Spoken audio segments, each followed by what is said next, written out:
नमस्कार दोस्तों, स्वागत है आपका केटी वॉइस स्टोरीज चैनल में। दोस्तों, हमारी आज की कहानी है जख्मों से भरा जिस्म और प्राइवेट पार्ट से बहता खून। कोलकाता की निर्भया के साथ दरिंदगी की खौफनाक कहानी। 8 अगस्त की रात करीब 11 बजे कोलकाता की निर्भया का गुनहगार संजय रॉय पहली बार अस्पताल पहुंचा था। वो वहां करीब आधे घंटे तक रुका था, फिर अस्पताल से निकल गया था। इसके बाद दोबारा रात के 1 बजे वो अस्पताल पहुंचा, लेकिन इस बार वो सुबह 4:35 पर अस्पताल से बाहर निकला और सीधे कोलकाता पुलिस के बैरक में जाकर सो गया। वो अस्पताल के उस सेमिनार हॉल में करीब 40 मिनट तक रुका था, जिस हॉल में ट्रेनी डॉक्टर की खून से सनी लाश मिली थी। दोनों आंखें घायल, मुंह से रिश्ता खून, घायल होठ, पूरा चेहरा जख्मी, गर्दन घायल, दोनों ही हाथों की उंगलियों के नाखून घायल, जख्मी प्राइवेट पार्ट से बहता खून, बायां पैर जख्मी, पेट घायल, दाहिने पैर की एड़ी जख्मी, दाहिने हाथ की रिंग फिंगर टूटी हुई। ये जख्मों की वो लिस्ट है जो कोलकाता की ट्रेनी जूनियर डॉक्टर के हिस्से आई है। जब ये लिस्ट ही कलेजा चीर रहा हो, तो सोचिए, अगर हर जख्म की कहानी कहानी की तरह सुना दी जाए तो क्या होगा। खुद को और खुद की आबरू को बचाने के लिए जूनियर डॉक्टर ने तब तक लड़ाई लड़ी जब तक होश ने उसका साथ दिया, और जब तक वो होश में रही।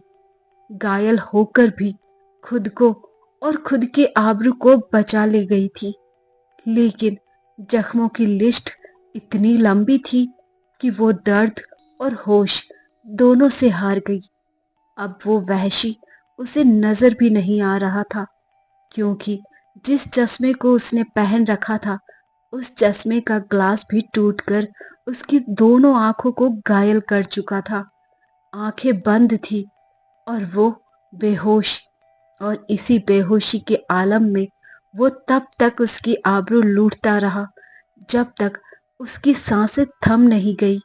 लेकिन वो इस कदर नशे में था कि उसे यही एहसास नहीं था कि जूनियर डॉक्टर जिंदा हैं भी या नहीं।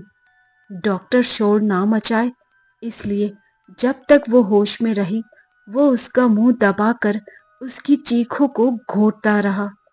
फिर मौका मिला तो उसके वही हाथ उसकी गर्दन तक पहुंचे।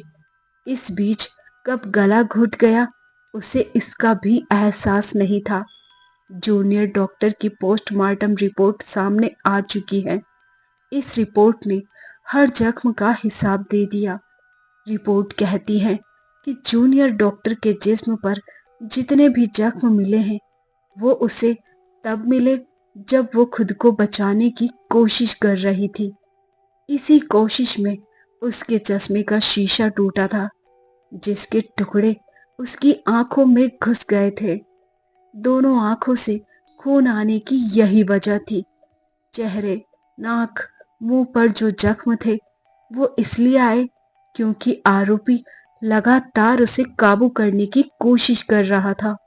रिपोर्ट के मुताबिक प्राइवेट पार्ट पर जख्म के निशान तब आए जब जूनियर डॉक्टर बेहोश हो चुकी थी और वो अपना गुस्सा उतार रहा था।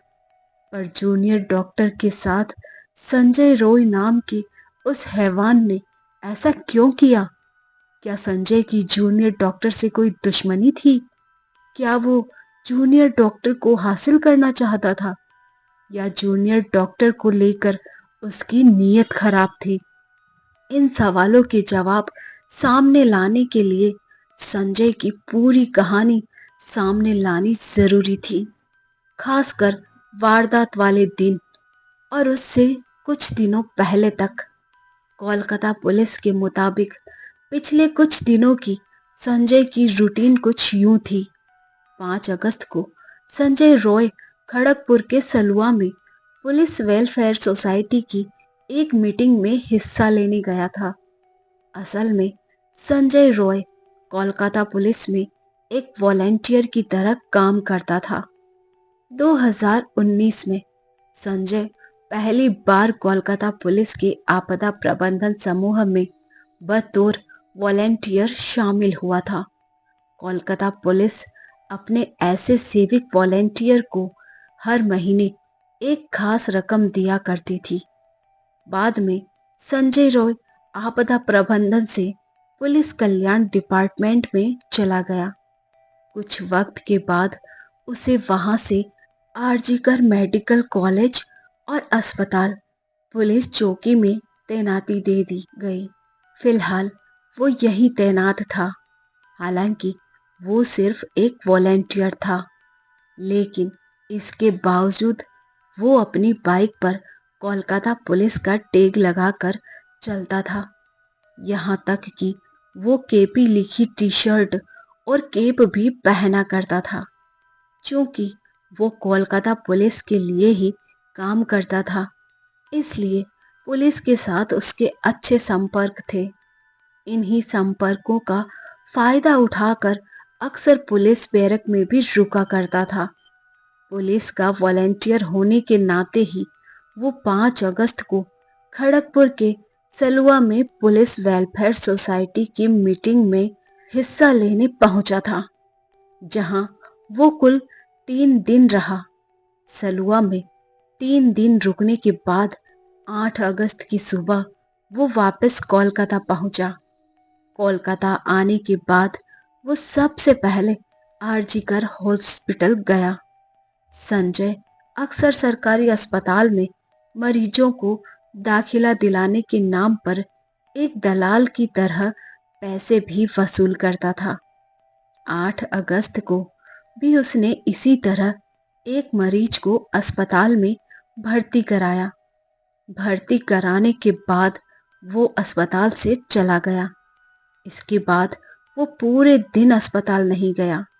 8 अगस्त की ही रात करीब 11 बजे संजय वापस आरजीकर अस्पताल पहुंचता है।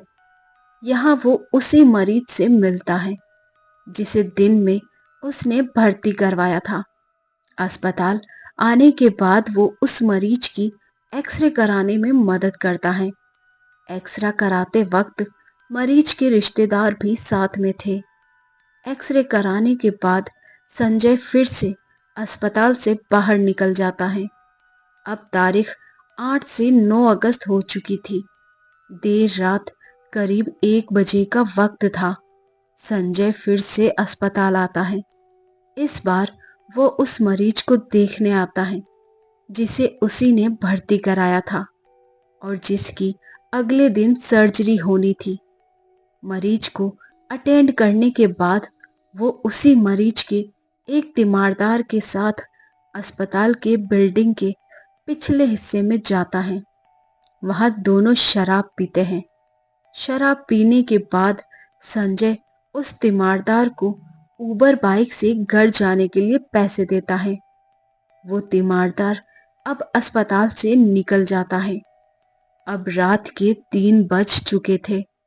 तीमारदार को घर भेजने के बाद नशे में संजय फिर से अस्पताल की मेन बिल्डिंग में दाखिल होता है।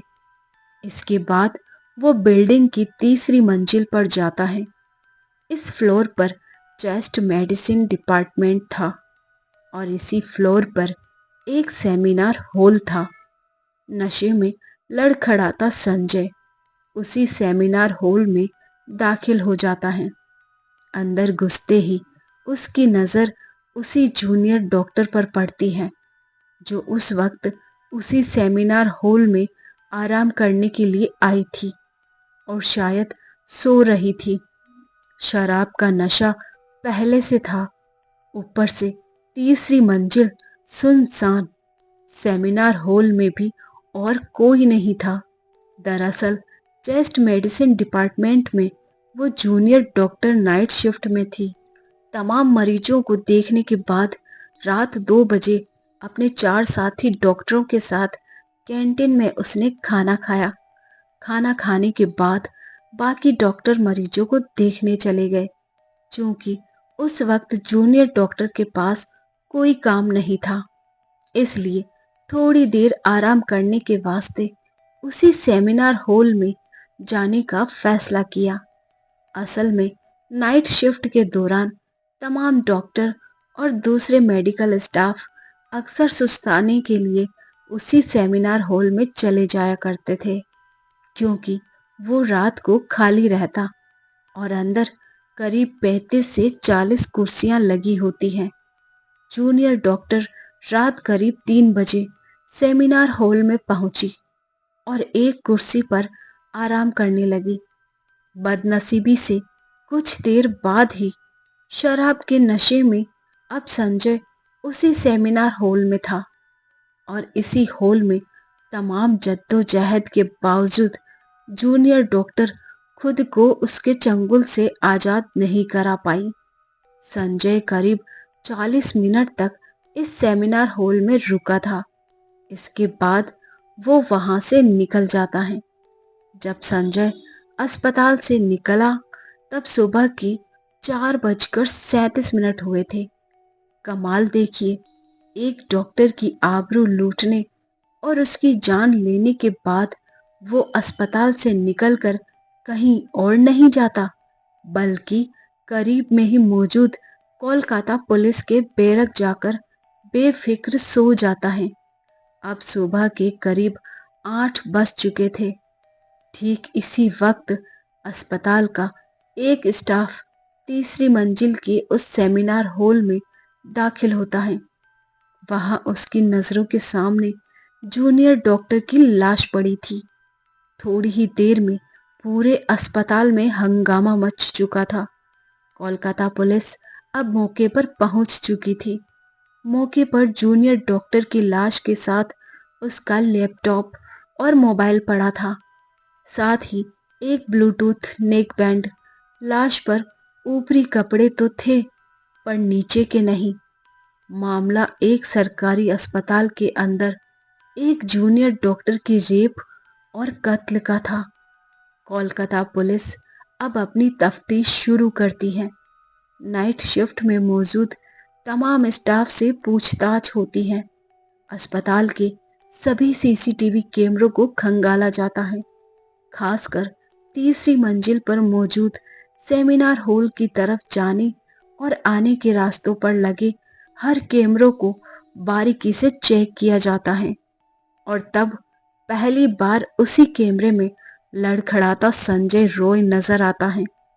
कोलकाता पुलिस का अपना वॉलंटियर पुलिस को पहला क्लू इसी कैमरे ने दिया।